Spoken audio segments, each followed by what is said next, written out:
नमस्कार दोस्तों, कैसे हो आप लोग। आशा करता हूँ आप सभी की सेहत अच्छी होंगी, आप स्वस्थ मस्त और आनंददायी जीवन जी रहे होंगे। और मैं डॉक्टर विपुल कुमार आप सभी का स्वागत करता हूँ आपके पसंदीदा होम्योपैथिक यूट्यूब चैनल पे। दोस्तों, हमने नोजोड़ की एक श्रृंखला शुरू की थी जिसमें हमने भिन्न भिन्न नोजोड़ के बारे में विस्तार से जानकारी दी थी, और इसी श्रृंखला के तहत आज हम एक नया नोजोड़ आपके सामने लाए हैं। इस नोजोड़ का नाम है मलेरिया ऑफिशिनालिस। तो आज के वीडियो में जानेंगे कि ये मलेरिया ऑफिशिनालिस बनती कैसे है दवा, और कितनी सच्चाई है इसके इस दावे में जो कई यूट्यूबर करते हैं कि ये दवा लेने से आपको मलेरिया कभी जिंदगी में नहीं होगा, और क्या इसके लक्षण हैं, क्या सिर्फ मलेरिया के अंदर ही हम इस दवा का इस्तेमाल कर सकते हैं। इन सभी बातों के बारे में विस्तार से चर्चा करेंगे, और कौन सी पोटेंसी में ये दवा देनी चाहिए, किस तरह से रिपीट करनी चाहिए, इसके बारे में भी एंड में बताऊंगा। तो वीडियो अंत तक जरूर देखिएगा, बहुत ही इंटरेस्टिंग सा वीडियो होने वाला है। तो चलिए बिना किसी देरी के शुरू करते हैं।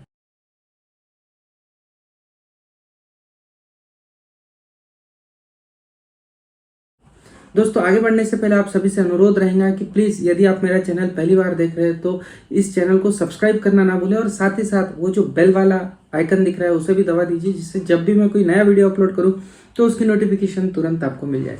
तो चलिए दोस्तों, बात कर रहे थे हम मलेरिया ऑफिशिनालिस नाम के इस दवा की, जिसके बारे में बड़े बड़े यूट्यूबर, बहुत दिग्गज यूट्यूबर जो होम्योपैथी के विषय में वीडियोस बना रहे हैं, वो ये दावा करते हैं कि ये दवा मलेरिया को प्रिवेंट करती है। लेकिन वो ये बड़े बड़े यूट्यूबर, तो चलिए दोस्तों बात करते हैं इस दवा के बारे में जिसका नाम है मलेरिया ऑफिशिनालिस, जिसके बारे में बड़े बड़े यूट्यूबर ये दावा करते हैं कि ये दवा यदि हमने प्रिवेंशन के तौर पे ले लिया तो आपको मलेरिया जैसी बीमारी नहीं होगी, और यदि आप रिपीटेडली इसको एक इंटरवल के बाद में रिपीट करते हो तो आपको जिंदगी भर मलेरिया नहीं होगा। क्या इस दावे में तथ्य है? तो फ्रेंकली मैं कहूँ, मैंने काफ़ी खोजबीन की, जो भी इसके बारे में जानकारी थी, जो भी पब्लिश्ड ऑथेंटिक बुक्स थे, सोर्स मटेरियल्स थे, उसमें काफ़ी खोजा कि कहीं ये दवा प्रिवेंशन के तौर पे किसी एक ऑथर ने मेंशन की हो, लेकिन मुझे कोई ऐसा ऑथर नहीं मिला जिसने ये सजेस्ट किया हो कि मलेरिया के बुखार के अंदर हम ये दवा दे सकते हैं। यदि आप में से कोई देख रहा हो जिसे सोर्स पता हो, या कोई हो सकता है यूट्यूबर कोई ये वीडियो शेयर कर दे, वो देखे और बताए, मुझे एनरिच करे कि कमेंट सेक्शन में बताए कि आखिर ये सोर्स कहाँ है, कहाँ से ये बात निकली कि ये जो दवा है ये मलेरिया के बुखार को प्रिवेंट कर सकती है, मलेरिया के प्रिवेंशन में हम इस दवा को ले सकते हैं। चलिए, तो मेरे हिसाब से तो ये दवा मलेरिया को प्रिवेंट नहीं कर सकती। इसका रीज़न भी मैं आपको बता देता हूँ। मलेरिया का जो बुखार होता है ये हमको पता है कि मच्छर के काटने से होता है, जब मच्छर एक पैरासाइट हमारे बॉडी के अंदर छोड़ देता है जिसका नाम होता है प्लाज्मोडियम। इसकी 4 वेराइटीज होती है जो ह्यूमंस के अंदर अलग अलग तरह से फीवर कॉज करती है। मेनली इसमें ठंडी बजकर बुखार हमें आता हुआ देखने को मिलता है। तो in short, Plasmodium, vivax falciparum, oval या मलेरी नाम के ये जो पैरासाइट होते हैं ये हमारे बॉडी के अंदर आते हैं, और ये प्लाज्मोडियम जब हमारे बॉडी में आता है तब हमें मलेरिया का बुखार होता हुआ देखने को मिलता है। अब हमारी दवा के बारे में बात कर लेते हैं। ये मलेरिया ऑफिशिनालिस नाम की दवा है, और हमने बोला है कि ये डिजीज प्रोडक्ट से बनती है। तो क्या इसमें कहीं हम पेशेंट जिसको मलेरिया हो उसका खून लेके हमने पोटेंटाइज किया है, या जिसको मलेरिया हुआ है उसके खून में से हमने ये पैरासाइट निकाल के आइडेंटिफाई करके, आइसोलेट करके, उसको पोटेंटाइज करके हमने ये दवा बनाई है? इस तरह का भ्रम रह सकता है, लेकिन ऐसा नहीं है। ये दवा बनती कैसे है ये समझ लेना काफ़ी इंपॉर्टेंट है।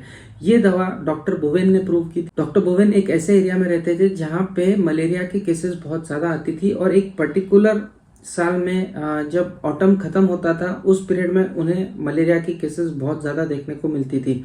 तो उन्होंने ये निष्कर्ष निकाला, तब माइक्रोस्कोप वगैरह नहीं था, तो उनके हिसाब से ये निष्कर्ष था कि ये जो मलेरिया होता है, ये जो आसपास की झाड़ियाँ है और जो हमारी वेजिटेशंस है, ये एक मौसम के बाद में मुरझा जाती है और फिर बारिश आ जाती है तो उसमें सड़ गल जाती है, उसमें से जो फ्यूम्स आती है उसकी वजह से मलेरिया होता है, ऐसा वो मानते थे।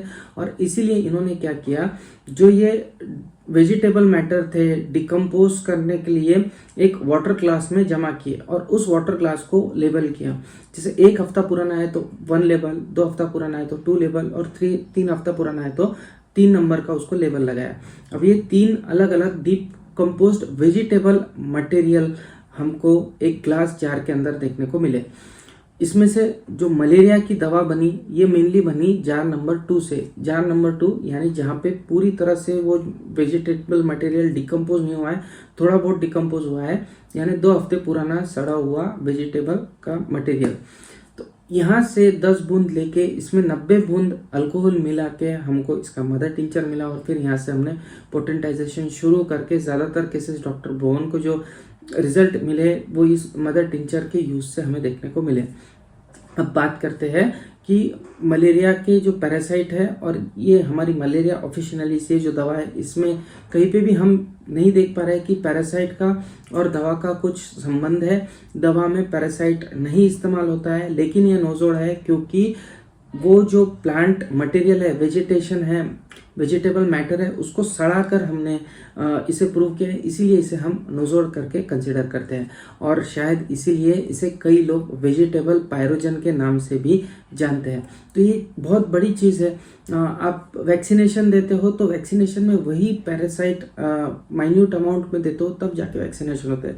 कई सारे नोजोड हमारे मटेरिया मेडिका में ऐसे हैं जहाँ पे ये लिखा गया है क्लियरली कि ये उस पर्टिकुलर बीमारी को प्रिवेंट करती है, लेकिन वो तब होता है जब वो पैरासाइट या जो पैथोजन है वो हम पोटेंटाइज करते हैं, और या वो जो डिस्चार्ज है जिसके अंदर वो पैथोजन है उसको हम पोटेंटाइज करते हैं और फिर देते हैं, तब हम ये दावा कर सकते हैं कि इम्यूनिटी बढ़ती है और फिर हमारे बॉडी उस बीमारी को रेजिस्ट करती है। लेकिन इस केस में ऐसा बिल्कुल नहीं है, तो आपको ध्यान में रखना है। मेरे हिसाब से तो ये मलेरिया को प्रिवेंट नहीं करती है दवा।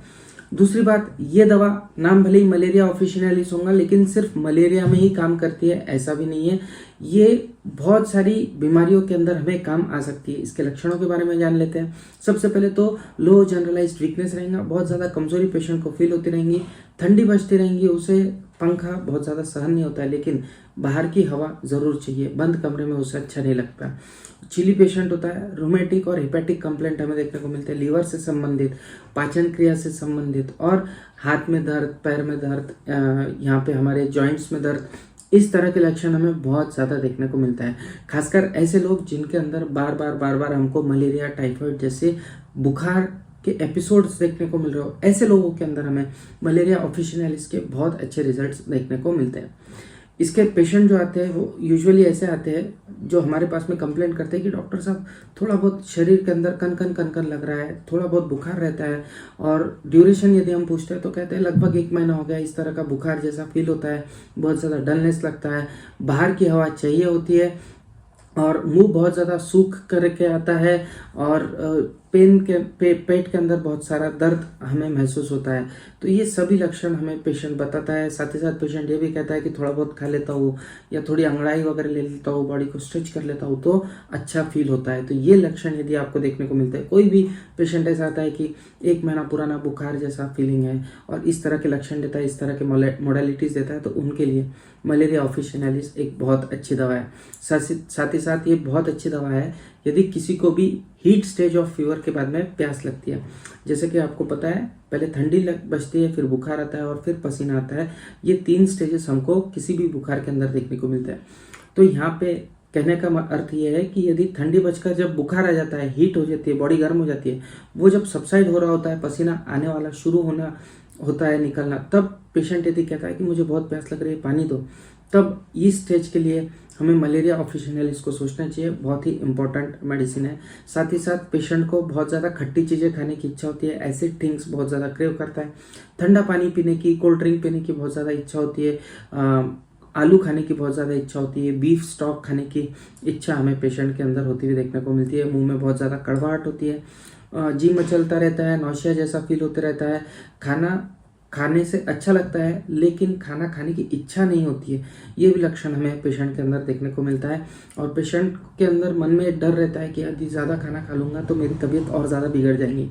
तो ये लक्षण हमें ऐसे रोगियों के अंदर देखने को मिलता है। तो जैसे कि मैंने कहा कि चाहे रोगी मलेरिया का हो, चाहे टाइफाइड का हो, चाहे डेंगू का हो, चिकनगुनिया का हो, यदि ऐसे लक्षण दे रहा है बुखार के बाद में, इस तरह के लक्षण यदि आपको किसी भी केस में देखने को मिल रहा है, तो आप मलेरिया ऑफिशिनलिस के बारे में सोच सकते हैं।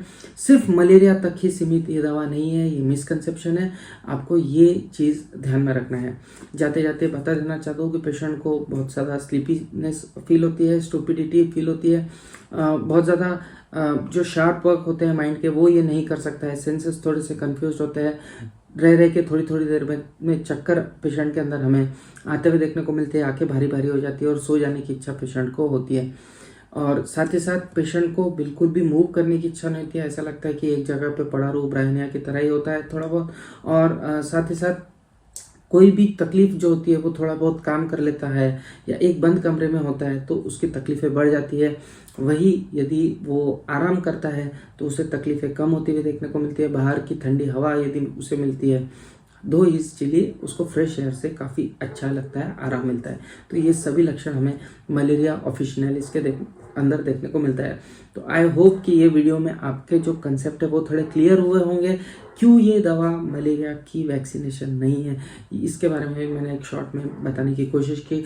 आई होप कि थोड़े बहुत डाउट क्लियर हुए होंगे। यदि मैं कहीं रॉन्ग हूँ, कोई पुराना होम्योपैथिक डॉक्टर देख रहा है और मुझे सोर्स मटेरियल देता है तो प्लीज़ कमेंट में बताइए, ही इज़ मोस्ट वेलकम। और इसी के साथ में हमारा ये आज का वीडियो मलेरिया ऑफिशिनलिस का ख़त्म होता है। आशा करता हूँ ये वीडियो आपको पसंद आएगा। इसी तरह के इंटरेस्टिंग और इन्फॉर्मेटिव होम्योपैथी से रिलेटेड वीडियोज़ के लिए मुझे सब्सक्राइब करें, फॉलो करें और ये वीडियो आगे ज़्यादा से ज़्यादा लोगों तक शेयर करें। चलिए मिलते हैं अगले वीडियो में। जय हिंद, जय भारत।